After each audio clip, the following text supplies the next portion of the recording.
Karena hanya di dalam Kristus saya punya kesempatan untuk memulai hidup yang baru.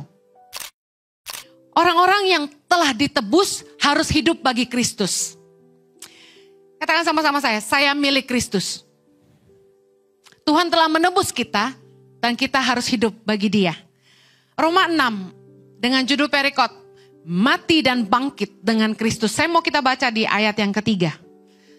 Atau tidak tahukah kamu bahwa kita semua yang telah dibaptis dalam Kristus telah dibaptis dalam kematiannya. Yang keempat, dengan demikian kita telah dikuburkan bersama-sama dengan Dia oleh baptisan dalam kematian. Supaya sama seperti Kristus telah dibangkitkan dari antara orang mati oleh kemuliaan Bapa, demikian juga kita akan hidup dalam hidup yang baru. Ketika Anda dibaptis selam, di dalam baptisan air, itu kita dibenamkan, ya, seperti ditidurkan ke belakang yang melambangkan baptisan dalam kematian. Apa artinya? Hidup kita yang lama dan dosa-dosa kita sudah dikubur bersama dengan Kristus. Kematian Kristus di kayu salib telah menghapus segala dosa-dosa kita. Dan ketika kita keluar dari air, itu melambangkan kita dibangkitkan bersama Kristus. Kita telah disucikan dari segala dosa dan kita menjadi ciptaan yang baru di dalam Kristus. Katakan amin. Karena itu saya sarankan bagi Anda yang sudah percaya dan menerima Yesus sebagai Tuhan dan Juru Selamat, memberi diri untuk dibaptis selam. Amin.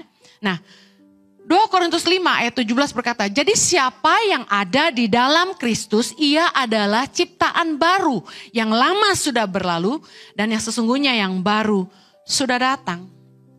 Saudara, satu hal yang selalu menjadi kesaksian saya ketika orang bertanya kepada saya, kenapa kamu memilih mengikut Kristus? Adalah ini. Karena hanya di dalam Kristus saya punya kesempatan untuk memulai hidup yang baru.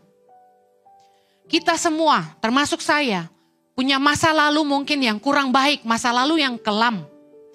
Trauma-trauma di masa kecil. Dan di dalam Kristus, semua kesalahan kita, dosa-dosa kita ditebus. Dan segala kesalahan kita dan pelanggaran kita dihapus. Dan kita beroleh kesempatan untuk memulai lagi hidup kita. Seperti lembaran yang putih, yang bersih, Tuhan kasih kita kesempatan hidup yang baru. Dan hanya di dalam Kristus kita beroleh semuanya itu. Katakan amin. Nah saudara, ketika kita telah diampuni, kita sadar bahwa Yesus sudah mati buat kita. Kita harus sadar bahwa kita tidak boleh menyia-nyiakan kasih karunia yang Tuhan berikan. Kita harus memulai hidup yang baru ini dengan cara yang baru. Roma 6 ayat 8 berkata gini, jadi jika kita telah mati dengan Kristus, kita percaya bahwa kita akan hidup juga dengan Dia. Katakan amin. Karena kita tahu bahwa Kristus sesudah Ia bangkit dari antara orang mati, tidak mati lagi. Maut tidak berkuasa lagi atas Dia. Sebab kematiannya adalah kematian terhadap dosa satu kali dan untuk selama-lamanya. Dan kehidupannya adalah kehidupan bagi Allah. Ayat 11 kita baca sama-sama.